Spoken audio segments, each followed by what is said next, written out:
Let's get started. Good afternoon, everybody. My name is Timmerl. Welcome to the Project Tech Conference's University Programs panel. My co-host, Sarah. Yes, we're both outreach directors at PTC, and we're glad all of you could join us to hear from our amazing speakers and get some information. We've gathered 5 students from 5 different programs to shed some light on some paths for post-secondary education in technology. We'll cover everything from their reasons for choosing their major, their experiences and challenges, and of course, we'll be answering your questions. So without further ado, let's get a quick hey from our speakers. Ansel? Hello, everyone. My name is Ansel. I'm a 5th-year student studying business and computer science at UBC in Vancouver. Yeah, nice to meet you all. Thank you. Brandon? Hey guys, super excited to be on the panel today. I'm currently a 2nd year studying computing at Queen's and really looking forward to getting to talk with everybody. Lovely. RUWANI? Hi, I'm Rooney. I just finished my 2nd year of software engineering at U Ottawa, and I'm really excited to be here and talk with everyone. Thank you. Jennifer? Hey, I'm Jennifer. I'm in my 2nd year at University of Waterloo studying systems design engineering, and yeah, also really excited to talk to everyone. And Theo. Hi, I'm Theo. You can call me Teddy. I'm a 3rd-year student studying at U Waterloo CS. Really excited to meet you all. Lovely. Thank you all very much. And let's get into the questions. We will first start with general questions for each of the individual speakers. After all of the speakers have finished answering the first 4 questions, if you guys have any questions, please put them in the chat and then we will ask a few of them for the panelists. So starting off, let's start off with Ansel. So could you give us another brief introduction of yourself, your program, your university? Sure. Yeah, hi, everyone. My name is Ansel again. I'm in my 5th year, about to graduate, studying at UBC, specifically in the Sauder School of Business. And the program I'm in is called BUCS, and that's a combination of business and computer science. A bit about why I chose my major is coming into university, I knew that I love working with computers, I love gaming with my friends, but at the same time, I love making presentations, I love talking. And so this program, obviously other universities have similar programs, but I chose UBC. Not only did I grow up in Vancouver in the West Coast, but the program is a very cohesive. It allows me to kind of explore my tech side and learn all the basics and standards of computer science. So, like software engineering, things like analog systems, I get to learn a bit of that. But then at the same time, it allows me to kind of explore my business side a bit more as well. I learned things like basic of marketing, basic of finance, and yeah, and I think UBC also places a high emphasis on mental health and being well-rounded. And the campus is just really it's a really great space to get to know the community. It's a very community-based university. They care about your mental health a lot, and I think that's what attracted me to UBC. Yeah. Great, thank you. So you mentioned a bit on kind of the content of your program, the UCS. Could you elaborate some more on exactly what you learn, the length of the major, things like that? Sure. So it's a 4-year program, just like any other undergrad program, but it's very condensed because, again, it's like taking a whole business major and taking a whole computer science major all in one. So throughout the day, I have to run around from the business building. So the school, those of you that may know, it's called the UBC Sauder School of Business. So I have to run from that building to the CS building almost like every day. And you have access to you have access to both co-ops. So you can choose to do software engineering. You can choose to do algorithm design if you want to, or you can focus more on the business side and do product management co-op. And a lot of my friends, they get funneled here in the West Coast. Things like Amazon's big here. Things like SAP is also a big company that also hires a lot of BUCS students. So BUCS is the BUCS name.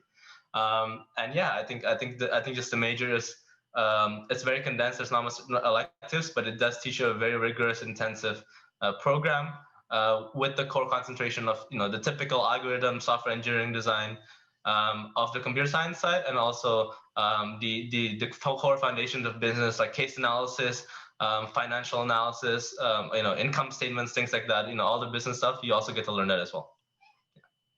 Wow, so your program sounds so amazing. What initially drew you to this major, and what were you interested that made you? So I'm not the strongest tech person, and honestly, amongst my friends, it's not my strongest suit. But I think this is where it comes in. I don't really go in the Bucks program just to build cool stuff. I go into the program to be able to solve problems, because I think, in the business world, it's all about solving problems. How do we make more money? How do we make more bottom line for the company? And, I think coding or programming is just one way to do that. I think going back, when I started first coding, it was, I have a cousin, she's on the autism spectrum.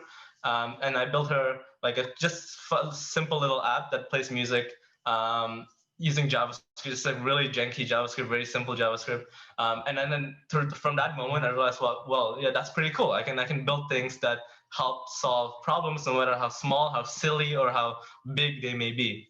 And I think because of that, I was attracted to this Bucks program, because again, I get to exercise my problem solving side and the business side, but I also get to exercise my how do you build a product? How do you make sure that your coders are not fooling you? How do you know that you're technically sound? And how do you build programs that are scalable? So I think from that all the way till now, that has been my motivation, that I am able to build things and solve things using technology. Yeah. All right, thank you. So you said all of that, and you mentioned that one of the reasons for choosing UBC in particular was kind of you living on the West Coast, right?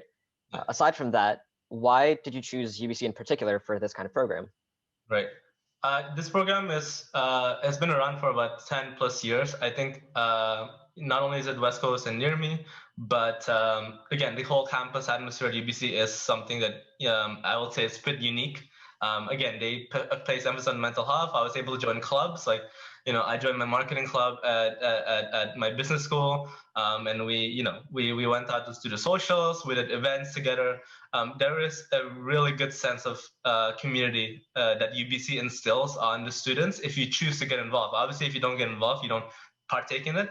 But if you do get involved, like you will learn so much to meet people, network with people, but also make so much amazing friends. And there's also things like the crisis hotline at UBC. They take safety very seriously, and their residence life. I didn't live on residence, but their residence life is also pretty vibrant. Obviously, they have like frosh and all that stuff too, and it's all mandated by the AMS, which is like the organization that hosts UBC. So yeah, I would say number one thing is community. UBC is all about community and building students that are well-rounded and not just specialized in one thing. UBC aims to kind of push undergrads that know how to do a little bit of everything, and I think that's why it attracted me, because I'm able to have a social work-life balance. I don't just stay on my computer like 24/7. I have time to go out, go to the gym, do whatever you want, and I think that's what appeals to me. Wow, thank you so much. That provides us a lot of insight, especially because you are the only outside of Ontario University. So that also gives us a good idea of what UBC is like. Moving on to our second panelist, we have from Waterloo University, THEO Wang. So do you mind giving us a brief introduction of yourself? Hi, I'm Theo. I'm a third-year student studying at Waterloo. I study CS. I began in a program similar to ANSEL's, which was Business Administration and CS double degree, meaning Business Administration from Laurier and CS from Waterloo. I then discovered that business wasn't really for me. I thought I was much more interested in CS, so I decided to focus my full-time efforts on CS.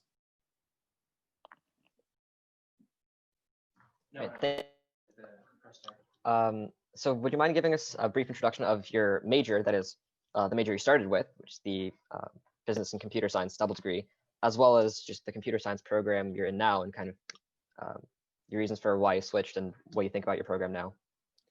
So first I'll talk about the CS double degree thing.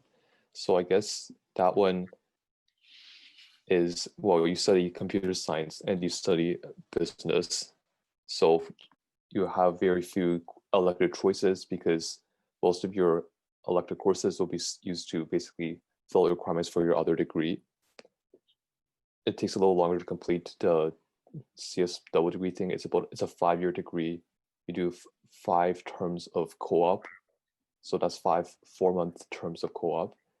And the rest is study terms where you study pretty much CS business, and CS is about computers, I guess. So math, learning how computers work, how to program business. There's like, you learn a little bit of economics, case studies, accounting, finance, stuff like that. For a CS major at Waterloo, that's typically a 4 to 5-year degree. Depending, its length really depends on how long we would want to do co-op for. So some people don't do co-op, they can get out in 4 years. Others do a little more co-op, they get out in 5 years. It's more flexible than CS double degree because, well, you have more elective choices because you're not trying to fill the requirements for the business major. And I guess people have used these elective choices on different degrees, different minors. I know a lot of people do CS as statistics. So those are really 2 differences between those 2 degrees. So thank you for giving such in-depth on both programs. What initially drew you to the computer science business major, and then what drew you to the only computer science program?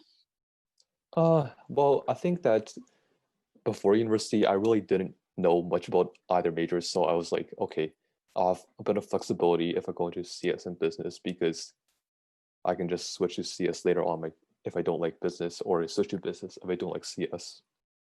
Now, it turns out that business, I didn't really enjoy the content of most business courses. I thought that what I was studying in CS was much more interesting. So I decided to go to computer science. Reason why I thought I wanted to do computer science related stuff in the first place, I guess, is because I liked math in high school, and computer science was like a field that was related to math, I guess. And my parents were in computers, so I decided, well, that seems like a reasonable major choice to make. All right, thank you. And for the dual degree, I guess, what drew you to Waterloo, and why? And do you think people that are just interested in computer science would be drawn to Waterloo? Basically, why Waterloo? Okay, Waterloo. So I guess there's the big marketing line from Waterloo that everyone at Waterloo is going to get a job. You're going to all get co-op jobs. So I think that's what attracted me in the first place, because I guess promise of having an easier co-op search from Waterloo's co-op system, like getting that 2 years of employment experience during your time at Waterloo, I thought that was pretty valuable. That would set me up for the future. Also, a number of my friends were going to Waterloo, so I thought that it would be easier for me to integrate into the Waterloo's community if I went there, as opposed to another university where I wouldn't have as many friends going there already. Okay, thank you so much. From Waterloo, that's from the computer science perspective. We also have another Waterloo student that's in one of their engineering programs. So moving on to the next speaker, Jennifer He, do you mind giving us a brief introduction of yourself? Sorry, yeah. Again, I'm in Systems Design Engineering, abbreviated as SIDE. My second year. And also just because Waterloo Engineering, there's a mandatory 2-year co-op. So I'm going into my 4th term out of the 6, and I'll be working at a startup in Toronto doing UX design. And I have been doing UX design for my previous 3 co-ops as well. So if you're interested in that, you can ask away later on or DM me. And yeah, that's me. All right, so could you introduce your major? Because I know systems design, I know at my school has been gaining a bit of popularity. So could you tell us a bit more about it? Yeah, so like the whole thing about systems is like no one really knows what it's about. And like if you ask anyone in the program, no one can give you like an answer that's shorter than 30 seconds. But basically it's like an interdisciplinary engineering program. So you take, engineering courses like physics and circuits and all of that. And it is like an accredited engineering program. So if you're interested in getting like your PEng later on, it's totally fine. But like instead of like, let's say if you're in comp eng, you would probably like deep dive more into like circuits or whatever they do in comp eng. But in systems, like you do a little bit of everything. So it's more like a jack of all trades, master of none kind of program. And I don't know, like maybe that's something to consider if you're considering systems. And you also take like one engineering design course every program. So that can be like engineering economics, like a design 101 course, all of that. And those are really interesting. Those are my favorite courses. So I think it like really aims to, or the program really aims to like make sure you're applying your technical engineering knowledge with like real world problems. And that's like really cool. So the whole thing is like, our motto is systems is how you change the world, see the world, design is how you change it. Something like that. And I think that like sums it up pretty well.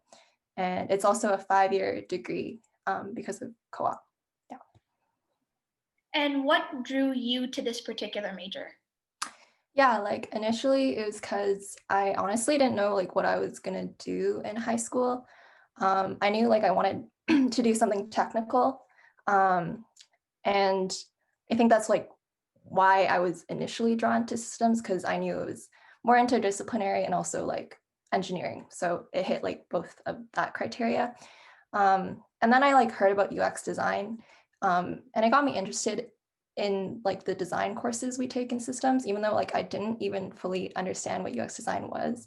But I had been taking like art throughout my life, and I was kind of interested in art as well. And I saw like UX as kind of like the amalgamation of art and science, or like art and research. And so that's also what drew me into it. And I like the first course you take in your first term of systems is essentially design 101. And it's not like design as in like art, but it's like technical design. So you don't have to be like good at art to take a design course. And I think it really lays a good foundation for design if that's something you're interested in. And like the other good thing about systems is like you're with the same cohort of people throughout all like 5 years. So you really like make really good connections, good friends, and everyone's like super supportive, which isn't very common in like engineering programs at Waterloo, or like that's what I've heard. And support is really good, especially like when it's like late at night and you need help with your homework. Usually you can find someone who's willing to stay up with you and help you out. So yeah. Thank you. And what in particular drew you to Waterloo for a major like systems design? Yeah, so really there's like, I think it's like up and coming, like this kind of more interdisciplinary type of program. Like I know like U of T has, I think, ENSI, and that was also something I was considering. And I think UBC has something called integrated engineering. So those are like some other programs you can look into if you're interested in systems. But yeah, for me, it was like, I definitely was considering those options, but I finally chose Waterloo because again, like there's not that many universities that offer programs like this. And I think systems is one of the bigger ones, or like more well-known. And just because of co-op, to be honest, like I think at that point in my life, like having those 2 years of co-op experience really stood out to me. And I thought that was like really important. So yeah. Thank you so much. Waterloo sounds like an incredible university that we've all heard of, so it's really nice to get some more insight onto the programs. Moving on to our third panelist, a student from a university in my local city, U Ottawa. We have RUWANI. So RUWANI, could you please give us a brief introduction of yourself? So hi, I'm RUWANI. I just finished my second year of software engineering at U Ottawa this summer. So right now I'm currently on a co-op work term, and I'm working as a backend developer for a startup. So I actually originally started out as a chemical engineering major, but in that chemical engineering program, I was required to take a coding class, which was Introduction to Computing in C. And I realized I actually really enjoyed that a lot more than like my actual program. So I decided to make the switch to software engineering. And like looking back on it, it doesn't really seem very logical. Like I took one course and I was like, you know what, this is going to be my entire career. But like I think it was a gut feeling, and I'm glad I decided to go with it because I've been really enjoying software engineering and it's been going pretty good. So yeah. Great, thank you. Having that, could you give us a bit of information on UOttawa's software engineering program and kind of your reason for switching? So basically, U Ottawa Software Engineering is a 5-year program. It's 4 years and I believe 2 extra semesters just because the co-op portion is mandatory. And the nice thing about it is that you get to do co-op the summer of your first year, which I think only Waterloo Engineering offers other than U Ottawa. Not 100% sure about that. So I think overall as a program, it's pretty cool. But I think the problems, like not problems, but like maybe a downside to it is that you don't really get to actually kind of like specialize in stuff until later on, just because your first couple of years you're kind of restricted on the courses that you can take. Like I didn't really get any electives in my first couple of years, but as a high level you kind of take courses on like obviously general programming, but we also cover like databases, UI, UX, and also like how to write software requirements. And what kind of drew me into it, like basically software engineering and like coding, that entire field wasn't really something I was looking to get into. And it was actually something I actively tried to avoid. Just because like my parents are in computer science, I didn't really want to do what they were doing. So like I didn't take any courses in high school. But like after taking that C course, I realized how much I enjoyed building things. And like I really felt like, I don't know, it was just I felt more passionate about it than I had in like all the other kind of career paths I considered. And I think like the field in general is very good, and there's just a lot of opportunities and like room for growth. Like I could go into web development, machine learning, embedded design. So there's just so much opportunity. So that's kind of what drew me into the field. Thank you. You kind of already covered this just now, but you also mentioned that you were at first in the chemical engineering program and then you switched in. So what initially drew you into that program, and then also just briefly summarize again what made you switch to software engineering at U Ottawa? So basically what drew me in was just like the fact that I decided I was gonna stay at home. So it was really only between U Ottawa and Carleton for me. Like it was already like, so yeah, just between those two. And what led me to U Ottawa was just that it was only offered at U Ottawa. Chemical engineering wasn't really offered at Carleton. So like my choice was already kind of made for me. So like I went into it and like I switched just because I thought like the co-op program itself was good. And like I wasn't really interested in switching universities, especially just because I had already done like a semester there. It was just going to be a lot easier to actually switch within the same school. But I think U Ottawa is a pretty good university, like especially if you're like looking to stay at home. I think there's a tech hub nearby, so you're definitely able to get like co-op opportunities. And like I felt like the name of the university doesn't matter as much, especially when you apply to jobs. Like obviously there's the other universities in Canada that have more like pulling power, I guess you could say. Like, but I think I like U Ottawa just because I didn't feel like it was super competitive, or like I didn't really feel like, I don't know, like everyone was like competing with each other trying to get those jobs. So I kind of like the vibe of it. So to be honest, so that's kind of what led me to like stay at U Ottawa, even though it was originally not really a choice, kind of. Yeah. Thank you. So you touched on one reason why students might like U Ottawa for software engineering, which is the tech hub nearby. Could you expand on that and give a few more reasons why people might choose U Ottawa? So to be honest, like other than, I think like also the fact that co-op is first year, I think that's really nice. You get extra co-op opportunities that most universities don't allow. Like I personally missed that just because I was switching, but I think like Tech Hub, the fact that like you get more co-op experience is a pretty good reason to go for U Ottawa.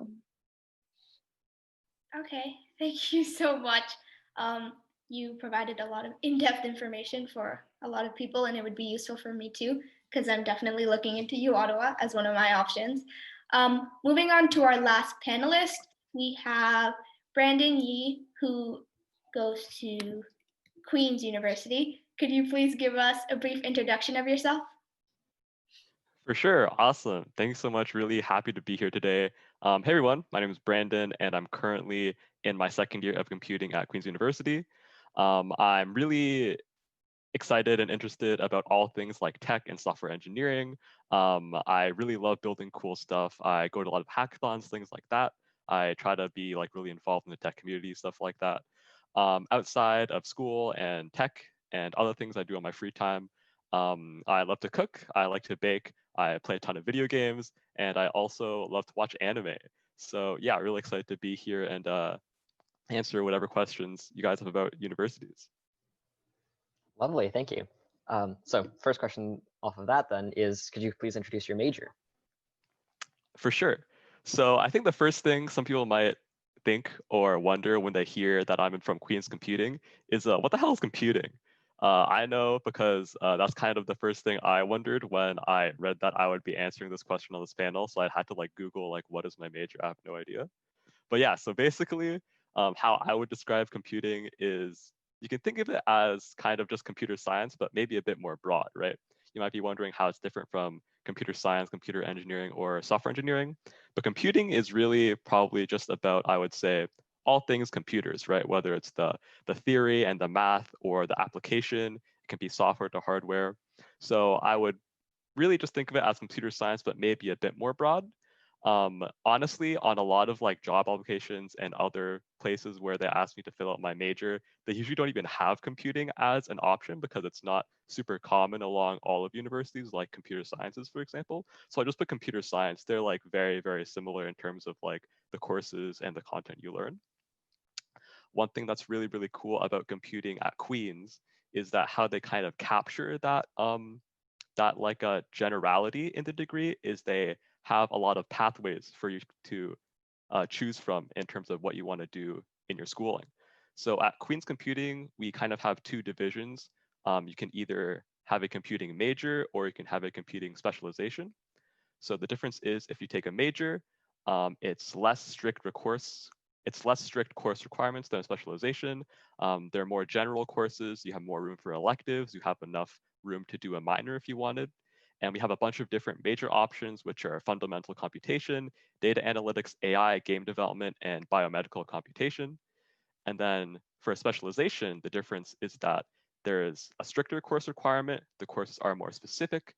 You have less room for electives, and you can't do a minor, but it's kind of just more focused on a particular area you want to explore. So in that, we also have a bunch more options. We have computing and mathematics. We have software design, cognitive science, computing, and the creative arts. So if you want to do computing plus a drama, a film, or visual art, and also very confusing, I don't know why they named it, biomedical computing is a specialization. So that just like ending is how they differentiate them, but this one is more specific because of its specialization. Typically, Queen's Computing is a 4-year degree. However, Queen's also has an internship program called QUIP, Queen's University Internship Program, which is a bit different from other universities' co-op programs.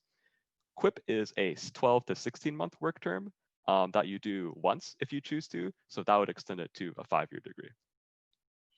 Okay, so you mentioned so many great aspects about your particular program and major and university. What drew you to your particular major? Yeah, so I've been interested in kind of tech and programming and coding since I was pretty young. I remember when I was in elementary school, my mom would always try to get me into a bunch of like extracurriculars and like weekend classes and courses and stuff like that to, you know, try and get me interested in something, try to find like any hobbies or talents I liked, you know, probably because she wanted to make the whole like giving birth thing worthwhile. But yeah, I hated most of them. I was in like Boy Scouts and like basketball and soccer. I was like pretty bad at most of them. Actually, I remember like one time in basketball like class, I scored on the wrong net. I think that was the only point I got like during my time. Anyways, but the one thing I really did like is she put me in a web design class. If any of you are from Toronto and you know Olympiads, that's where I went. Yeah, I hate that school, but I like this web design class. My web design teacher was really cool. We got to build a lot of like cool stuff with, you know, HTML and CSS, and it felt really, really nice to, you know, be able to build and create something. Also, during my youth, adolescence, and even now, I always loved video games. So in Minecraft, I definitely, sorry, wow, I can't believe I said that. In middle school, I definitely ended up selling my soul to like Minecraft and League of Legends. In high school, I played so much League of Legends that it's actually ridiculous. And even in elementary school, I was like, guys, I was like super hot on the Neopet stock market. If you guys played that game. But yeah, I really love video games and in general was really nerdy. So much so that I said like the video games before my schools in that sentence. But yeah, those things combined really drew me to tech and computing as a major because I think it's really, really rewarding to be creative and build things and create things using programming. It's almost kind of like magic, right? Where you can, I love the idea that with just like a laptop and a bit of dedication, you can do a lot of really, really cool things. So that's kind of why I chose to pursue this. Thank you. That's very interesting stories. So given all of that, why choose Queens in particular for something like software engineering and computing? Yeah, so I think, like I mentioned before, Queens is really, really unique in the way how it offers all these like different pathways. I think Queens also as a university has a really, really strong community. The people at the university are really what I think are the best about the university in my experience. So that's really all the things I really enjoyed about Queens. If we want to go into the real reason why I chose Queens over all the other schools, as in accepting my offer out of high school, the actual reason I ended up going to Queens is because I got rejected from my top 3 choices. Well, technically I didn't get rejected. I got rejected, deferred to geomatics, and deferred to social sciences. But you kind of get the idea, right? I applied to U of T in Waterloo and another U of T campus, and I actually got rejected from all of them, which was like, okay, I went down the list and like Queens was, among the other universities I applied to. I actually got accepted off of their wait list, like super late into like the school year. I got accepted off like at June 6th or something like that, which is like really close to when you have to make your final decision. So I was like, okay, I can consider this now. Me and my family drove to the campus. The campus is super beautiful, by the way. I don't think any other school can say they're right next to Lake Ontario. So I really got like, the experience of being on campus and looking at things.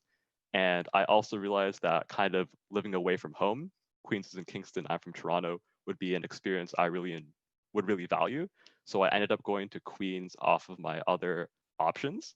And now looking back, I've had such a great time during my first year. And even now that if I had to go back in time, I would just choose Queens in a heartbeat. I wouldn't even apply to any other university. I've really had a really great time just because of the program and the community and everything at Queens. Wow, thank you. And I'm glad everything worked out in your favor for your programs. That's all of our general questions for our panelists for introduction purposes. Now, if you guys have any questions, put them in the chat and my co-host or Shirley can read them out for you guys. So the first question we've got is from Sarah, and this would be specifically for ANSEL. Is it possible to specialize in a specific area in CS in later years if you're in a business CS program? Yeah, I can answer. So at least for the program at UBC, you do have some electives. When I said before that there was no electives, what I meant was there was no free electives, but you can choose certain courses you can take within CS or in business. For example, in CS, I was interested in a bit of data science. So I took I had I think it was 9 elective credits, which translates to like 4 or 5 classes that I took. That data science was one of them. Whereas my friends, for example, took cybersecurity. Another friend I did took operating systems. So me and my friends, all of us did not get the exact same course selections because you do have some flexibility within the CS realm and the business realm. But like in terms of like choosing other electives like sociology or earth and ocean sciences, there is not much of that. And so so I think for me personally, I was interested in data science, so I took that, and I was interested in cybersecurity, so I took a course in internet networking. So yeah, I think you do get some specialization in that nature, but it's not really official or anything. It's just like you pick the course that you're interested in. Yeah. All right, thank you. We hope that answers your question, Sarah. We have a question for Jennifer as well. For systems design engineering, what does a typical design course look like? What problems do you work with? Yeah, good question. First of all, I'm sorry if there's like banging. My parents are doing like renovations. But yeah, like first year you do like intro to design, and the prof is like Professor Borland, and he's like really whack and crazy, but he's really cool. He'll give you like a problem. So like my term, it was like redesign the systems design engineering like student lounge workspace. So it was almost like an architecture problem. And then you get that problem, and then he also teaches you throughout. So you like learn while working on your problem simultaneously. And at the end of the term, there's like, you have your project and there's usually like a showcase so you can present it. So that's one problem. So like for that one, we had to really like dive into ergonomics and get into like really specifics, like how tall should the tables be? How many tables should there be? What should be the dimensions of the room, the space between the tables, the height of the chairs, and all of that. So it really depends. I know like previous years they've done like water filtration and all of that, but the basic design process is like similar, just like different factors to consider. And then like we've also done like board game design. I think that's what I did last term. And that was with it was like a design systems and society type of class. So you kind of like learn about design in the space of like society. And we had to design a board game that like taught kind of course material. So yeah, it's like some really interesting courses. And I think like the best part about systems is like they teach you how to like really approach problems. So yeah, hope that answered your question. Yeah, that's fascinating. We do hope that answers your question, Tiffany. We do have some other questions, but we'll save those for the general question answer period down at the end of the panel. So right now, we'll be moving on to our round table discussion. So for our first question that we'll get all the panelists to answer, we want to know, what did you do to prepare yourself for entering the program that you're currently in? If we could start with ANSEL. Yeah, for sure. Preparing the program, again, just to preface, I know the program that I am, the CS program, you do learn software engineering, you learn JavaScript, Java, like SQL, all that jazz. But coming into university, I had zero knowledge of coding other than that simple app that I mentioned I made. And I think one of the ways to prepare yourself is to try to have good habits, try to have a work-life balance, try not to burn yourself out, because I think, again, having a good and healthy mental health is important. I know I have Asian parents. I know that, I think many of you may have it too. I got put a lot of pressure on me. But at the same time, I try to go outside. I try to, whether it be bicycling or I know for me, I like to play, baseball with my brother. To have that mental health, to have that durability is important when you're going into something and thinking to yourself, wow, I'm going to do this for the next 4 or 5 years. I got to keep going. I got to persevere. So you just have to have that kind of like, like a positive attitude and have an open mind to, any opportunities that you have. Yeah. So that's the answer to that. Yeah. Theo, could you explain what you did to prepare for your program? Sure. So going into university, I didn't have that much coding experience. I had some through, well, firstly, a programming course in Java I took in grade 11. I forgot most of it, like when I went to university anyway, so I didn't really help too much. One other thing I did was through my high school co-op program.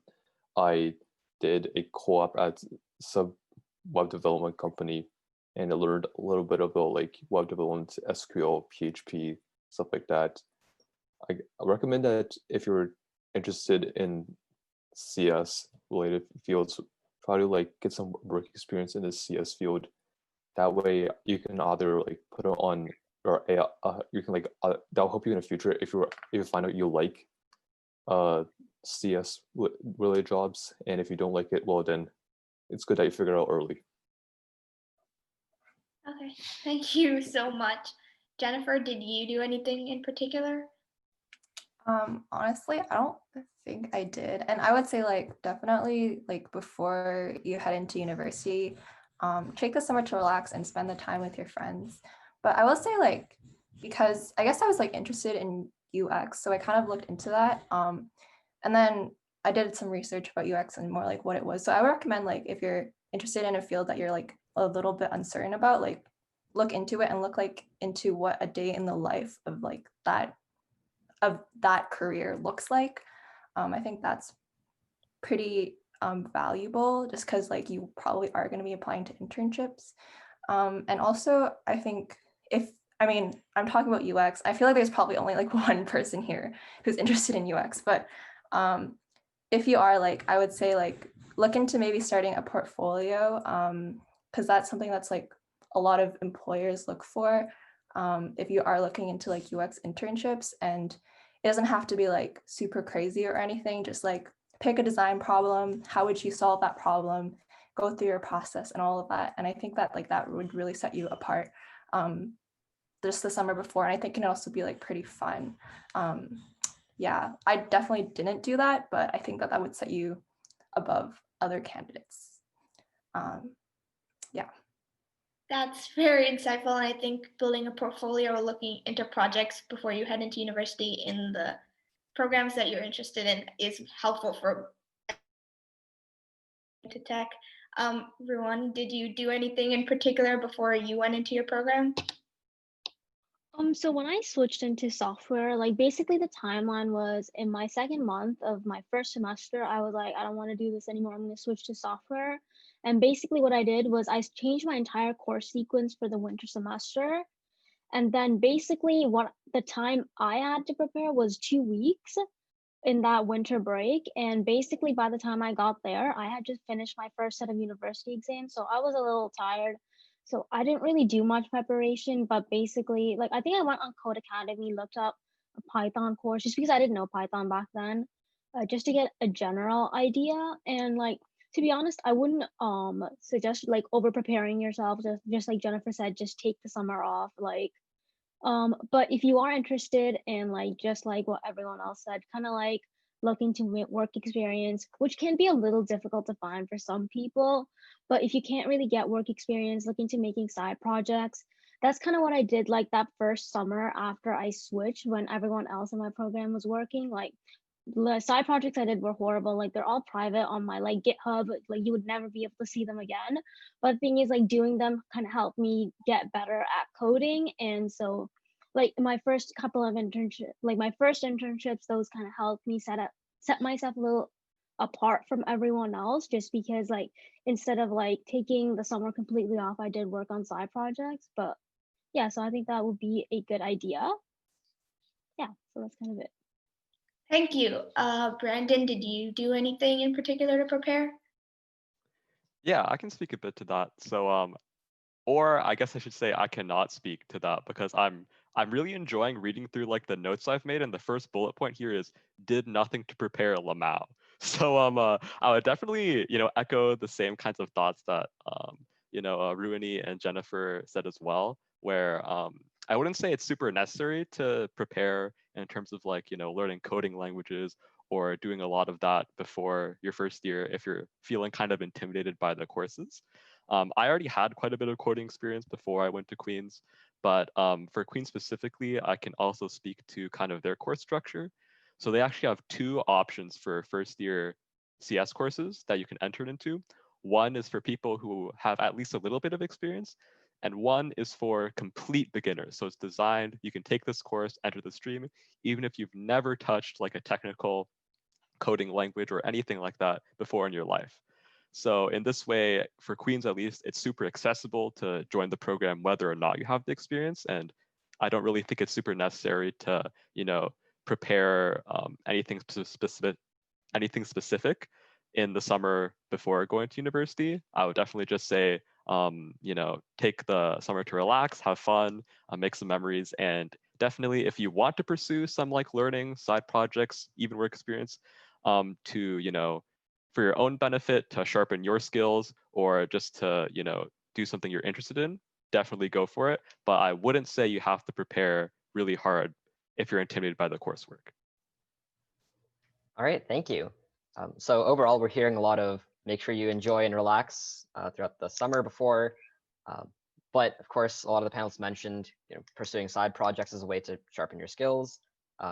making sure that this is what you want to go into and making sure that you have a kind of foundation there. So those are all brilliant answers. Thank you. The next question is, what opportunities are there in your program in terms of work experience? So in terms of co-op, internships, professional experience years, things like that. ANSEL, if you'd like to go first. Yeah. As I mentioned before briefly, that in the Box program, you are able to choose between the business club or the or the computer science club. And most of the companies that you'll start with are going to be local, at least Vancouver companies, because UBC has good ties with things like Amazon and SAP here in Vancouver. Some of my friends, once they do branch out, and even what I'm doing right now is I actually have a co-op. I'm actually doing a co-op in Toronto right now, obviously remotely due to COVID. So it's not like just because you're in the West Coast or vice versa, if you're on the East Coast, it doesn't mean you can't, get a job on the other side of the country. That's the beautiful thing about tech, that you have so much versatility over other majors that other majors don't get to benefit from, really. So I think that program especially allows, after you kind of, go into third year, go into fourth year, some of my friends went down to, down south. So Seattle, San Francisco, those are, obviously hot commodity jobs there. But also, again, you can also stay in Vancouver, or you can go out east and get Toronto or New York or whatever you want. So it's not like because you're in, one part of the country, you're locked out from the other ones. UBC definitely helps you a lot with that. Yeah. All right, thank you. Teddy, what about you and computer science? So co-op opportunities? Yes. Okay, so I guess Waterloo is known for its co-op program because it does market it very heavily. So I'll give you a little overview about how the co-op program works at Waterloo.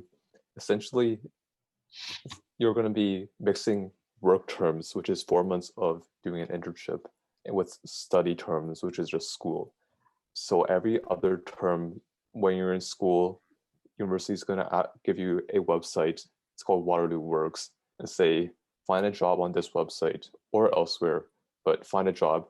And then you, for the next 4 months after you complete your school, you go on an internship. So I guess like the advantage of this is that it gives you a little kick in the butt to find jobs, because everyone's doing it, and Waterloo keeps on emailing you. You need to find this job, and I guess the disadvantage is that like you keep on moving around every 4 months, which can be a little stressful. Sometimes if you're not in the same work study sequence as your friends, you might not be able to see your friends. COVID, of course, changes that because you can't see anyone anyways, but regardless. Yeah. All right, thank you. Jennifer, what about you in systems design? How have you been finding co-ops? Yeah, so also from Waterloo. So again, like we have Waterloo Works, as Teddy explained.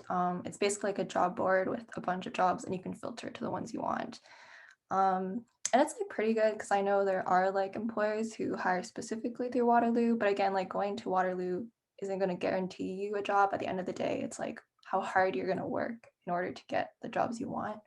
And you also don't have to apply strictly to Waterloo or through Waterloo Works. Like in terms of like UX, there aren't that many jobs, like maybe like 20 or sometimes like max like 50 UX jobs, probably way less than that actually. So it's also nice to like apply externally, and you're not limited from applying externally if you are in Waterloo's co-op program. And yeah, like I guess through systems, like you're open to like, I think that's the best thing is like it's so interdisciplinary. So you like really find what you like, and then you could do hardware. I know people who do like, again, UX. A lot of people do software from our program. And a lot of people also go and do like product management as well. So there's like a lot of different options that I think systems gives you like some knowledge to pursue. Yes, I think that's all I have to say. Okay. Thank you. Seems very versatile.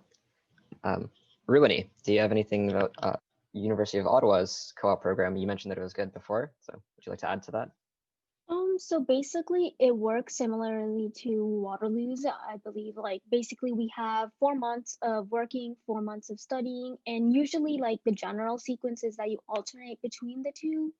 And I think you can actually extend it if you would like. I personally haven't done that, so I can't really speak to that, but I do know it's definitely a possibility if you want to make your work term an 8-month instead of a 4-month.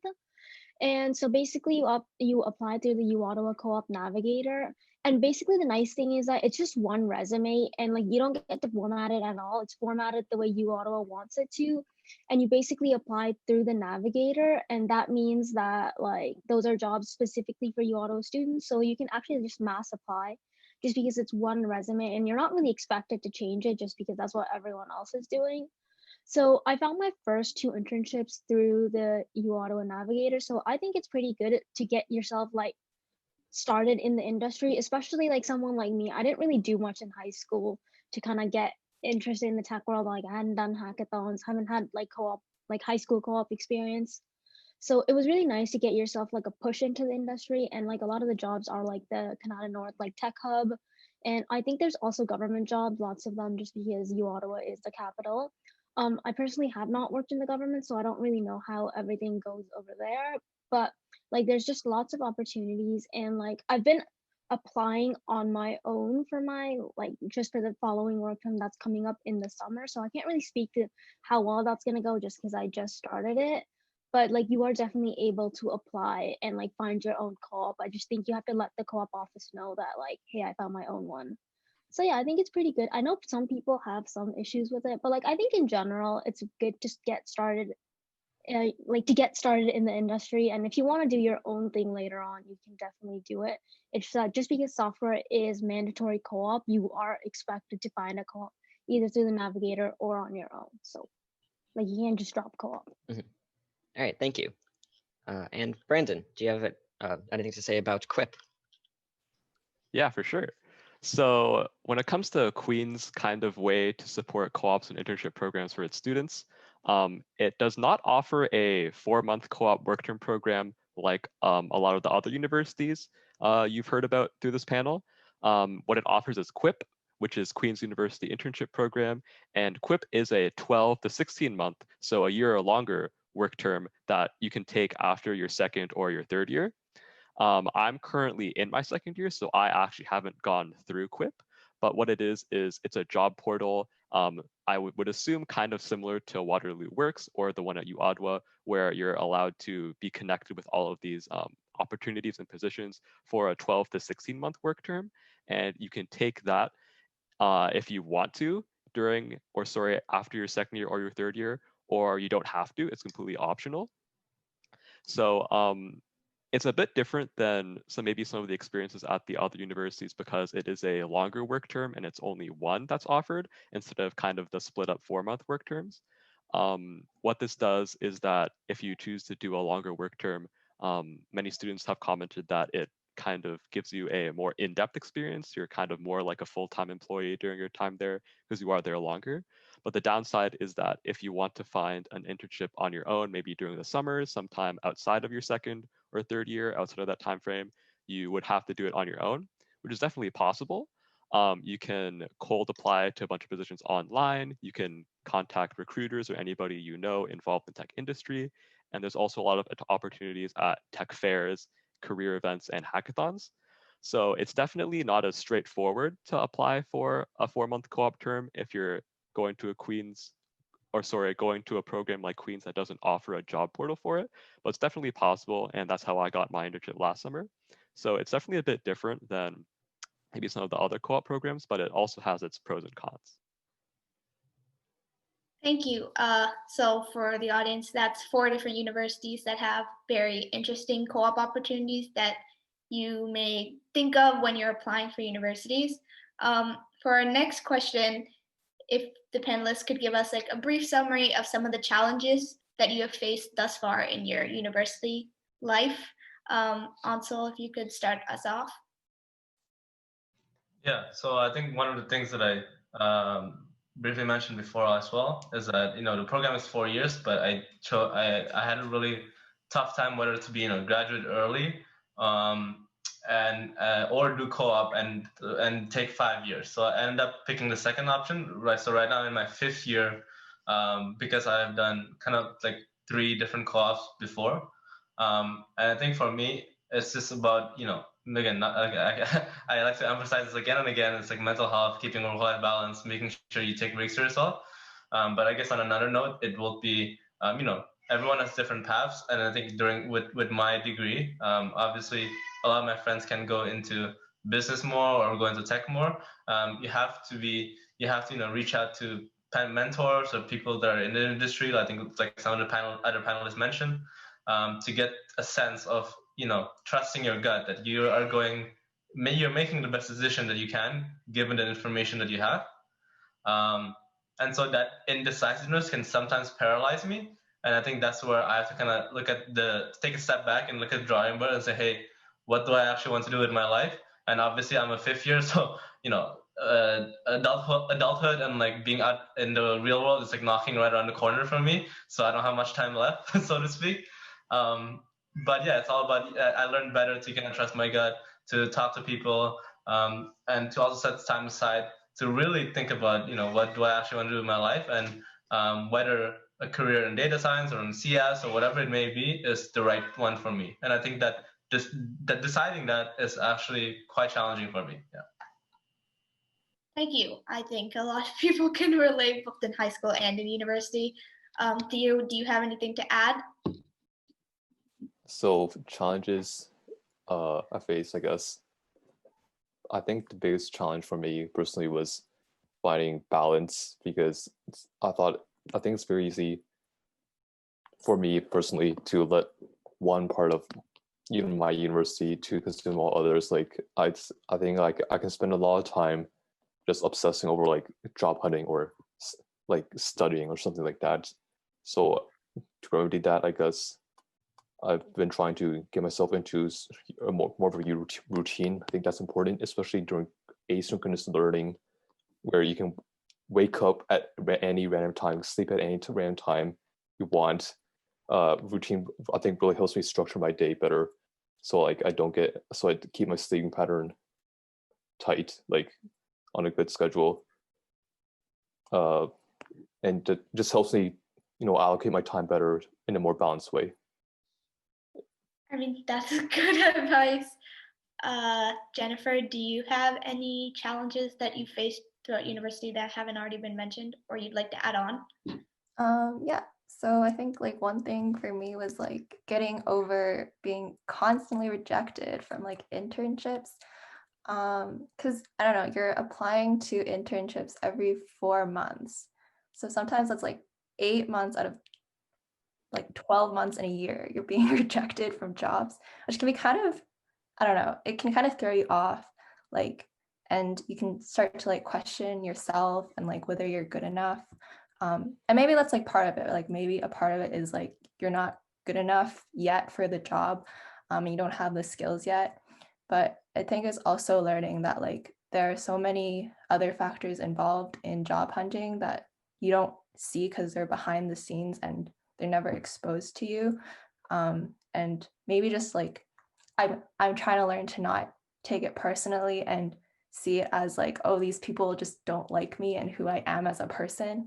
I don't know, like that's really hard, but I think that like it's really useful to have that and not to let it bring you down, but to let it motivate you to work harder, and try harder, and like keep practicing your skills and your craft.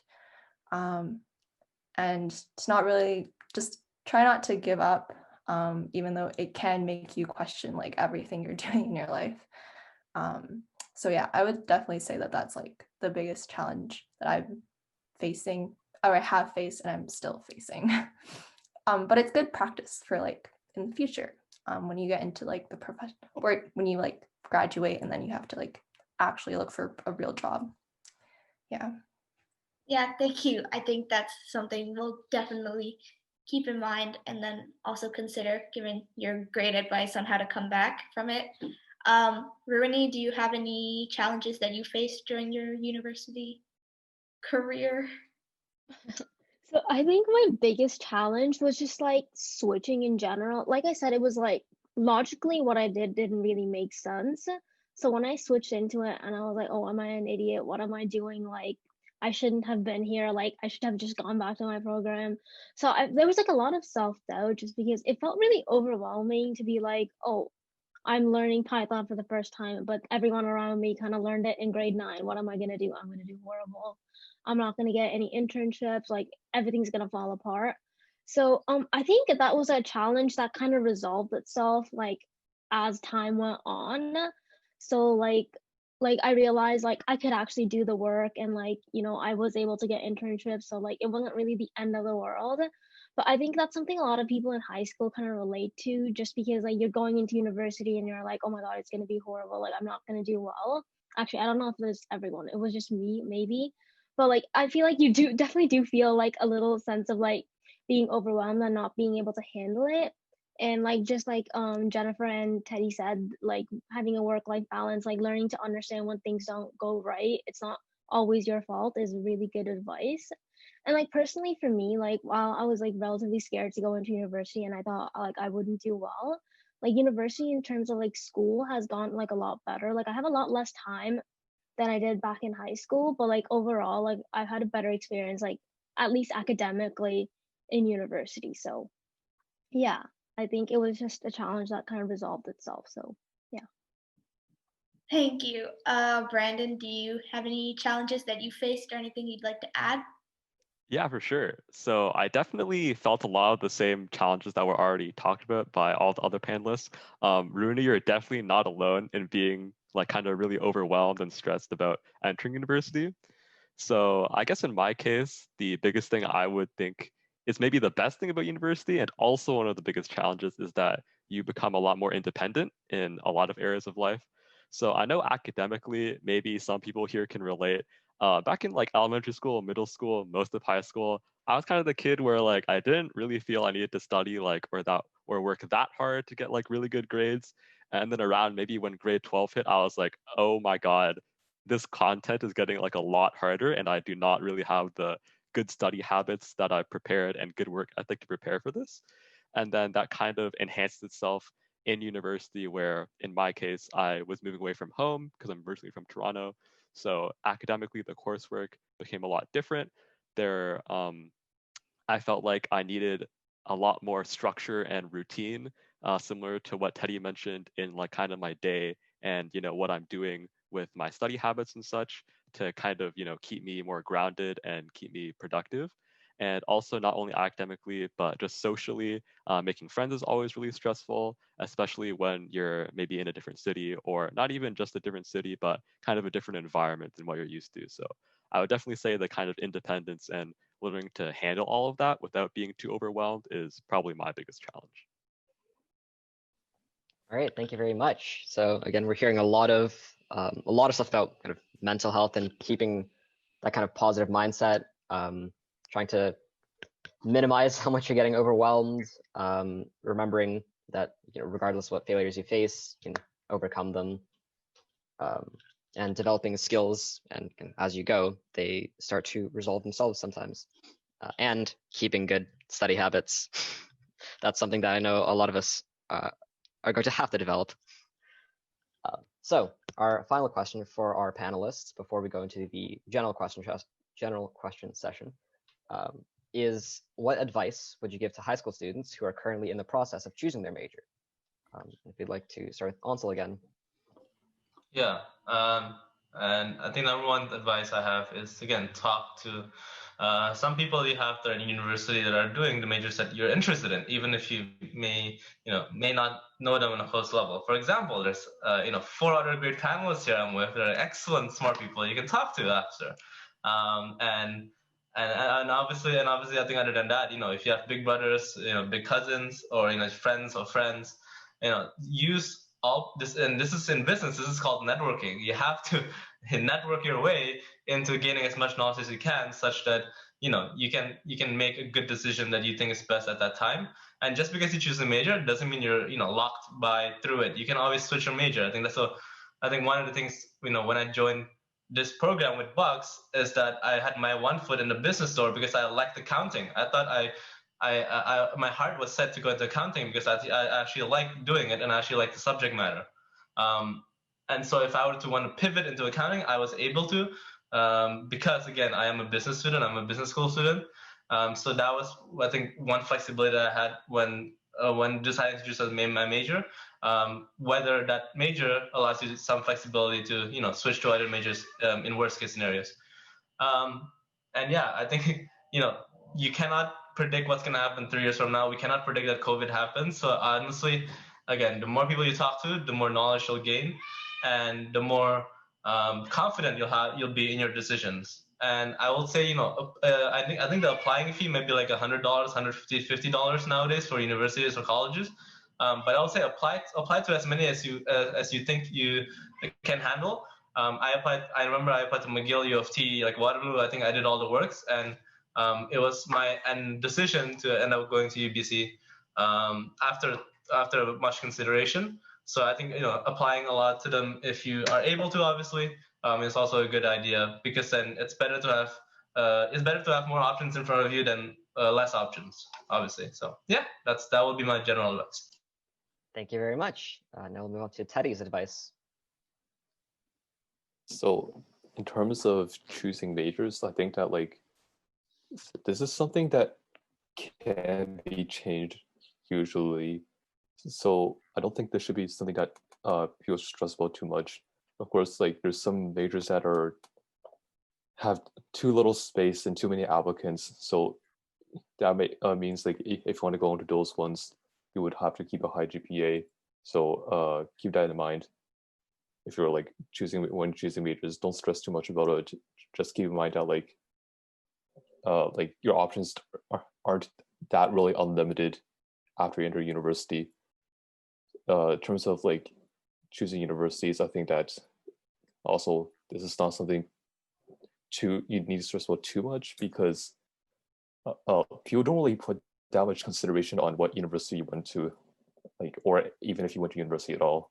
In many ways, in the industry, it's who you know and then what you know that really matters. All right, thank you very much for that insight. Jennifer, do you have any advice for students that are applying to universities now? Yeah, so I would say like definitely take the decision seriously. Obviously, spending time and money, and like it's also like a privilege, so definitely take it seriously. But I would think that it's like easy to think, or at least when I was in high school, I thought like university would dictate my entire future, and if I went down this program, like this is what my future would look like, and I went to this program, like this is what my future would look like. But really, it's not like that at all. And unfortunately, maybe society makes it feel that way, and that's just how our education system works out. But the truth is like you go to university and you're going to learn so many new things, and you're going to be like in a new environment because maybe you're living independently. So you're experiencing a lot of new things, and so you're going to figure out like things that you liked that you didn't even realize you liked. Like you might think you like something now, or you don't like something now, or you might not even know about something that you're going to like 2 years from now, like, right? I feel like that's like almost guaranteed, because you are in like a different environment and you're kind of like specializing and you have new courses to take. So I don't know, I think it's like, take it seriously. But if you're like uncertain, if there's uncertainty, like don't worry about it. I think that's like really normal. And obviously it's like not ideal if you realize halfway through that maybe this isn't what you want, but I think it will work out. And I think that that kind of pivoting thing is becoming more and more normal as like society realizes like what's become more socially acceptable. Yes. Yeah. So go with your gut for now. All right, thank you very much. Brilliant advice. RUWANI, do you have any advice for high school students now? So basically my advice is kind of just building off of Jennifer's, like it's okay to not know what you're doing. Like I personally had this whole plan set out for me in high school. Like I was going to go into chemical engineering, I was going to move here. This is what my entire life was going to be like. And here I am. So if someone had told me back then this is where I would be, I wouldn't have believed them. So, and I was actually talking to my friends about high school like a couple of days ago, and we all realized like almost everyone I knew switched majors, and we were just so different from the people that we were like a couple of years ago. So I think a lot changed within those 2 years. So it's really okay to not know what you're doing. Chances are you're probably not gonna know completely what you're gonna do. You're probably gonna change your mind, and that's okay. Like even if you make the wrong choice at first, you're not really like stuck to that till the day you die. Like especially like me, I made the wrong choice, but I was able to switch, and I think I just happened to switch early on. In that, like I'm able to finish my degree at the exact same time as I was originally supposed to. But even if you have to add a couple of years, that's completely fine too. Like obviously this is coming from a place of privilege because university does cost money. So take it seriously. Don't try to like not, but like I don't think adding an extra year is gonna change much in the grand scheme of life. So like it's okay to really not know what you're doing. So that's just kind of my advice. All right, thank you very much. I know a lot of people will be comforted by that, and we'll kind of keep that idea in mind. Brandon, do you have any advice for high school students that are choosing their major in university now? Yeah, definitely. I first off would really pretty much just echo what ANSEL said about reaching out to a lot of different students from the actual programs you're interested in and actual universities, because really at the end of the day, the people with the most genuine and most true perspective on what it's actually like to be a student at X university or X program is the students themselves, right? Whatever like the university like advertising or marketing, teams tell you, whenever I'm scrolling on social media, it's always like we're the #1 undergrad university in Ontario. And then I scroll to the next one, it's like, we're the best university in Canada. Come apply at like, bro, like what? So like the only way you're really gonna get like the most genuine and real thoughts is by reaching out to people who are experiencing it. And all of you guys in the audience right here are doing a great job right now by like listening to this panel and pretty much doing that as we speak. And like the other, I guess, final piece of advice I would offer is, like all the panelists have said already, university is a really important decision, but I wouldn't sweat it so much, right? I think in my final year personally, I would have, if we're focusing just on like maybe academics, I would have done so much better academically if I spent half the time I spent worrying about my grades and worrying about things and being super stressed on like actually studying, right? I think, don't worry so much. I know it's like a really stressful time, but overall, you'll be fine. That's really what I have to say. Right. Yeah, thank you very much. So we're hearing a lot from all of your answers is to keep in mind that you can be flexible in the future and that you can pivot in certain cases, or that you might not have everything figured out right now, or even if you do think you have everything figured out right now, you might find something in the future that changes your mind, and that you will have the ability in most cases to kind of change there and pivot, decide a kind of new future for yourself. On top of that, something that we heard a bit was that university choices are significant, and they're definitely something you have to give weight to. But if you're not 100% certain on things, then don't sweat it too much. You'll figure it out. And on top of that, networking is important, and getting a real kind of perspective from students that are attending those universities is very important. And again, like Brandon said, kudos to all of you. That's exactly what you're doing now. So thank you, panelists, for answering all of our questions. For the audience members, we will now be going into a Q&A session. So if you guys have any questions for the panelists, please put them in the chat and we'll ask them right now. From some of the questions that we couldn't answer in the last question period, I have a question from Connie to all of the panelists. Where are you guys headed after undergrad, and how will your major acquire knowledge and skills help you there? So if anyone would like to start. I guess I can kind of jump in first if that's all right. When it comes to the idea of where you're headed after undergrad, it's a very interesting feeling because it's kind of almost a similar feeling I thought when I was in high school and I was like, oh my God, where am I headed after high school, right? It can be really stressful to think about the future in that kind of way. And I know that a lot of my peers and university students don't have it really figured out. They aren't really super sure of what they're going to do after they graduate. And I think that's okay, right? From all the panels we've heard here today, you won't have it all figured out, and that's perfectly fine. For me personally, what I think is most likely is I'm probably going to become a software engineer at some company in Toronto.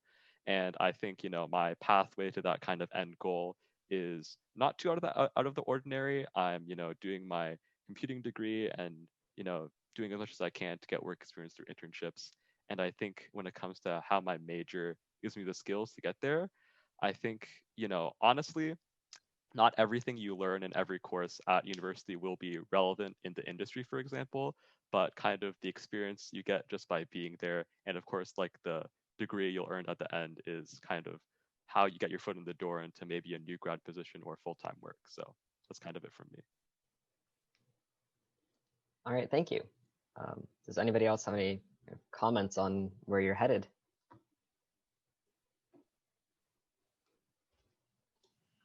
I can chime in, being Sure. I may be the most grandparents here. Being, almost, it's kind of like a crisis. Like one moment I thought I was in first year and, enjoying my time in project, and now I'm one term away from graduating, and that's a surreal feeling. And like, honestly, like, I don't know, it's a bit scary. It's honestly a bit scary. Like, but yeah, I think just echoing what Brandon said. Yeah, like I think everyone will find their path, and you have to incrementally do steps and get into internships or things like that that kind of follows along what your schedule is. In terms of me, I think with my business CS degree, I'm gonna return to the current company, or I'm planning to return to the current company that I'm interning with right now. So again, that's in data science. So lots of Python fun. If any of you Python lovers are out there.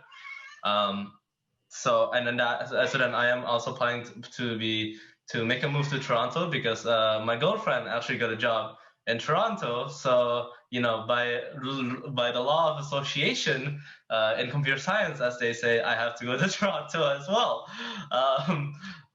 Yeah, so I think that will be my next chapter in life. I've never been out east. I think all of you are out east.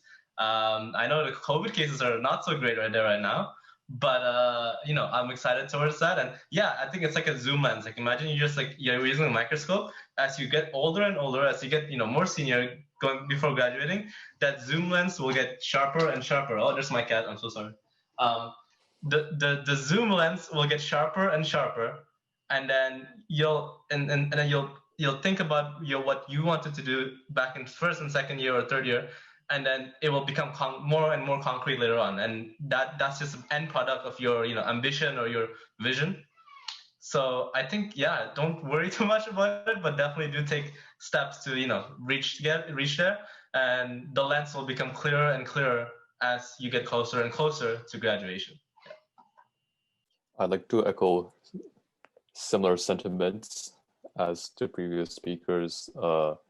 Like, I guess I'm just gonna go wherever the world takes me. Honestly, I'm just gonna do more internships, see what figure out like what jobs interest me more. Right now, I feel like I'm more interested in like the lower level side of computers, I guess. So that would be talking about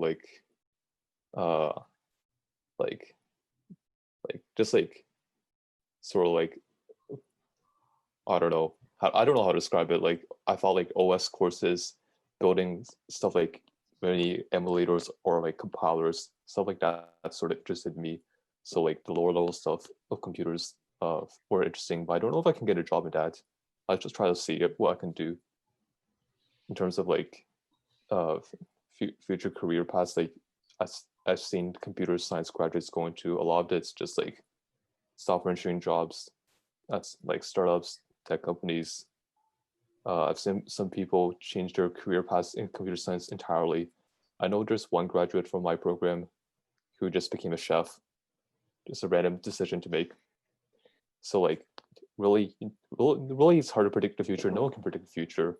I don't think anyone predicted that we'd be in a pandemic like 1 year ago. Well, 1 year ago is pretty close if you really kept attention news, but like 2 years ago, nobody predicted this. So yeah. Thank Right. you. Thank you very much. Yeah. I know that Jennifer, you've been doing a lot of UX, UI co-ops for a little while. Is that something that you intend to kind of end up in? Yeah, so I definitely really enjoy UX.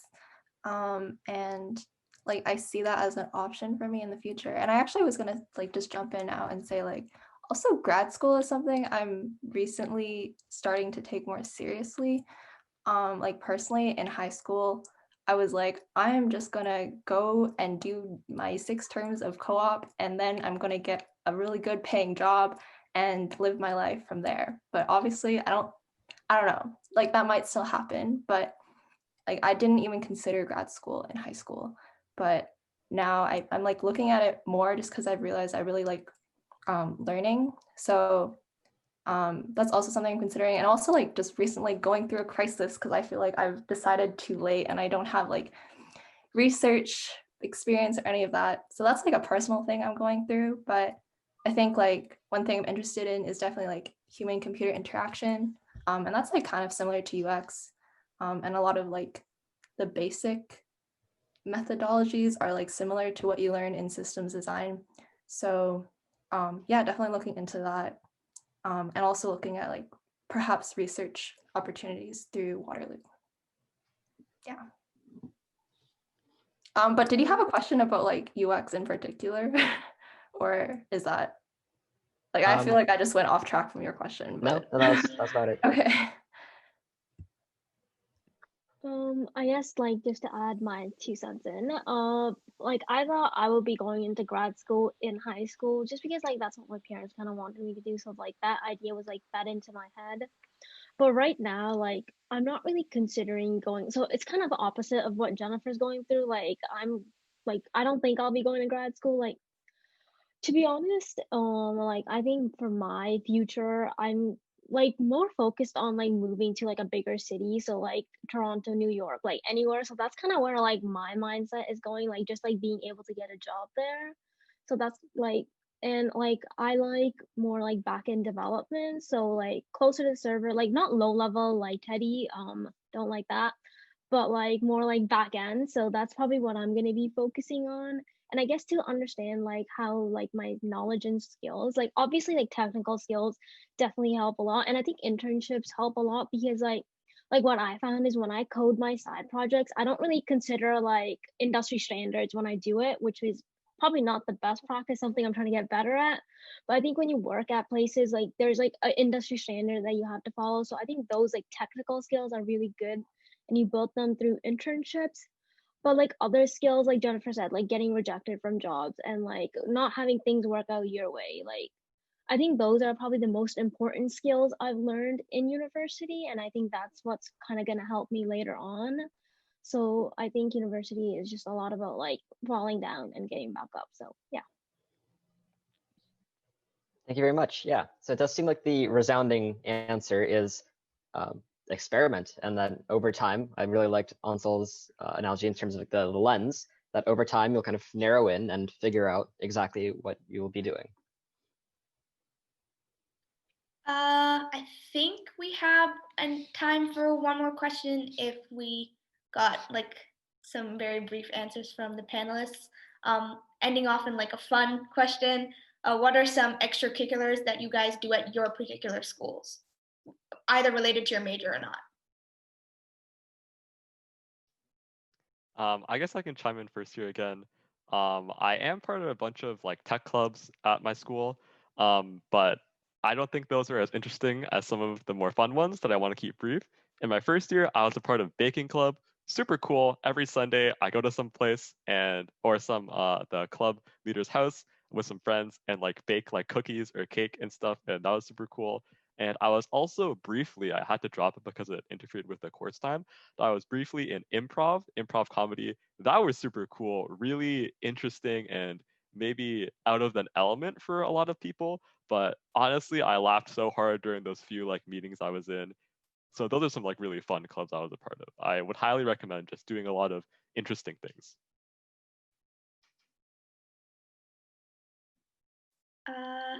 Does anyone else have anything to add about initiatives or clubs that you guys are in at your particular schools? Sure, I can talk about like at UWaterloo, few undergrads can do a research assistantship, and I'm doing that right now with a professor like related to compilers.